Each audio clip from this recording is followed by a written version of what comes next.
What's up guys, welcome to AnimeKouhai. If you want to help me out, please hit the like button and subscribe to my channel. Rimuru pretended to walk away. Leaving what was supposed to be my own house was a little weird, but well, I had lots of places to sleep. Besides. Oh, just one moment. I am busy, yes, but if you insist upon it, I will lend you an ear. Great, I hooked him. As gullible as always, I see. Like taking candy from a baby. I should start calling him the Ghoulie Dragon. The rest would now easily fall in place. Rimuru stood tall, looking as haughty as possible. Well. Rimuru started, trying to sound suggestive. I was thinking about providing a den for you to live in, sort of. What, my own place? You mean it? Rimuru really got him now. Veldora took his eyes off the manga he was reading, watching Rimuru curiously. Yep, all for you, but if you're too busy right now. Wait, no need to be in such a hurry. We're friends, are we not? I'd be glad to put your requests at the top of the queue. I had Veldora excited now. Perfect. Might as well go through with the pitch. He almost never listened to people, so these preliminaries really were necessary. A pain in the ass, but I just considered it a little ceremony I conducted to help him be useful for a change. Yes, what are friends for, after all? Precisely. Tell me what you want. Well, Ramirez is moving into town, and we're gonna build her labyrinth right underneath the arena. So. Oh, Ramirez? Veldora replied, picking up on what this meant. Her powers are a bit of an unknown quantity to me. I understood them as creating paths that led you to the same spot, no matter where you were. Does she twist and turn these paths around to create mazes? Right, and she can add more floors to these mazes, so I want to fill them with tricks and traps and stuff. More floors? That little girl was more powerful than I thought, then.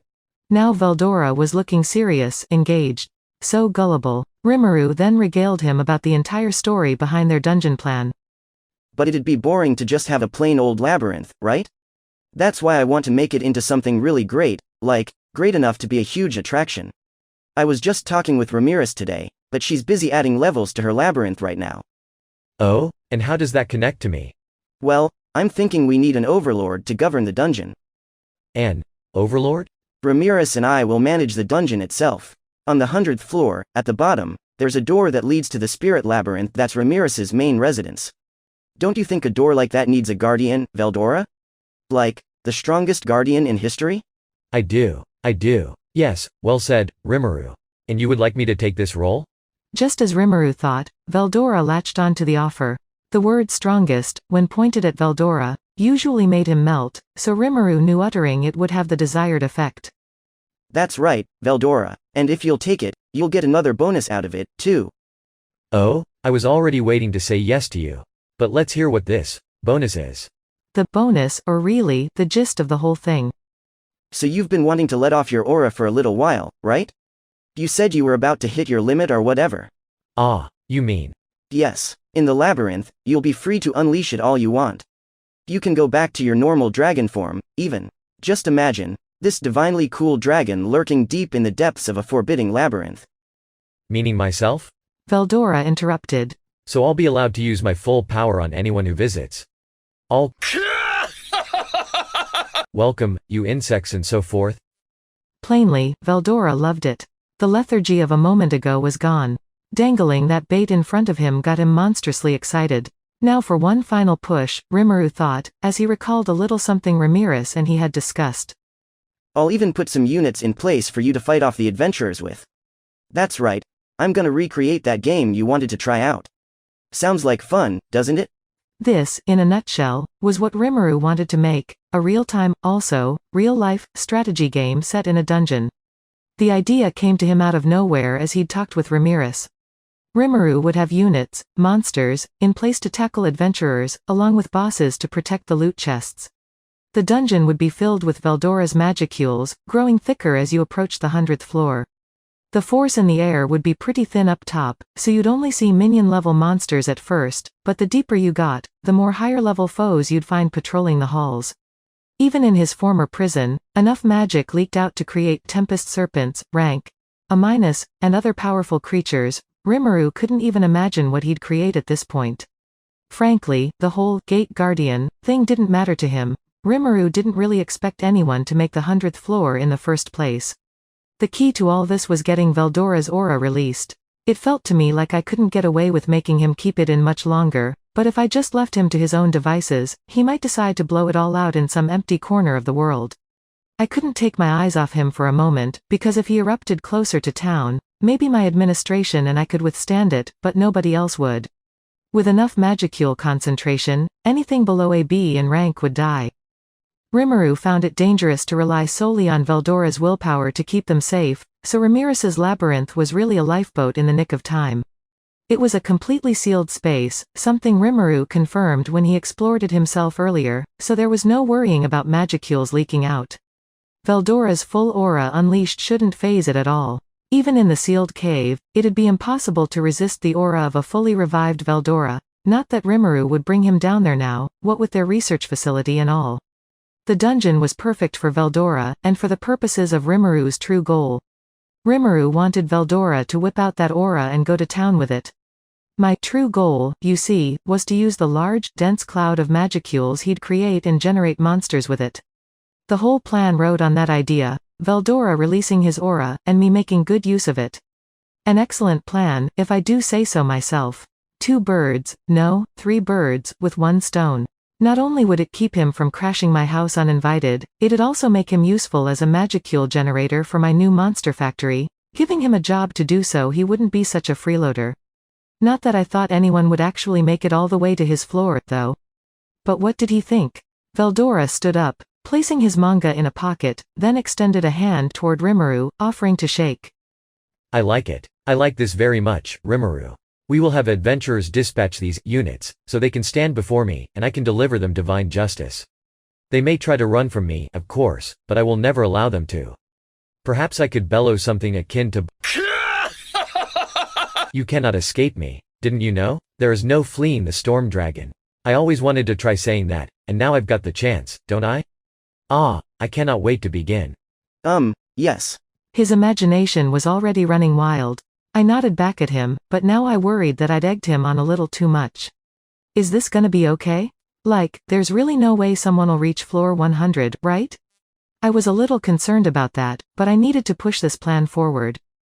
Well, you're the only person I could ask to do this. Are you in? Of course. Rimuru, you've done well to reach out to me. Truly, it is a task only I am capable of. He gave me a firm nod. I'm so glad he's really that stupid.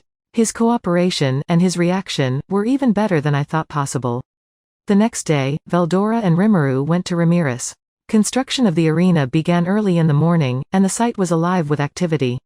Some of the beastmen that were out on training had come back to pitch in, following Gobkyu's orders as they ran to and fro. Rimuru didn't want to wreck their concentration, so they headed for the labyrinth. The moment they entered, they emerged in the room Ramirez was in. As she promised, she had been busy expanding the dungeon. Hello, Ramirez. Doing well? Hello, Master. It's good to see you again. I'm doing fine. Ramirez looked a tad fatigued but eminently satisfied with herself. Rimuru advised her not to overdo it. She was now seated on Veldora's shoulder. Rimuru was glad to see they were still getting along. I was glad, but it was also a problem, because the sight of Veldora was making Ramirez totally forget my advice. Just leave this to me. I'll do it. I can totally pull this off, guys. To calm her down a bit, Rimuru decided to start with breakfast. After that, he asked Ramirez about her progress. For now, she had expanded the labyrinth down to floor 15. At the current pace, she'd reach 100 several days later. Rimuru could decorate the interior along the way, so there was no need to hurry her further. The subsequent floors will formulate themselves at this point. I've got nothing to do right now. Would you like to mess around with the floors that are done? Apparently, the floor-making work would proceed on its own, as long as Ramirez had remaining magic strength. Alright, how about we set up Veldora's room first? The domain of Veldora would be on the bottommost floor. I wanted to get it all set up for him, if only so I could kick him out of my place pronto. For now, that floor was still an empty space, no walls, no hallways, no stairs, just a door in the middle of nothing. Wow, literally starting from zero, huh? This is my room, Rimuru? Because it reminds me of my time being sealed away. Veldora wasn't a fan. I saw his point. I'd feel kind of bad for him like this. Not to worry, Master. Ramirez smiled at Veldora. I can add stairs and other things easily enough, just by thinking about it. Alright, how about we all use thought communication to figure out what we want this place to look like? They connected their minds together, and Rimuru showed them what he was currently picturing. Ooh, yes, quite fine, Rimuru. I knew you were better than that. I suppose I am in good hands after all. Sounds like Veldora's all for it. Think you can make it into this? You got it. This much isn't a problem. Ramirez wasn't kidding. In another instant, the space transformed.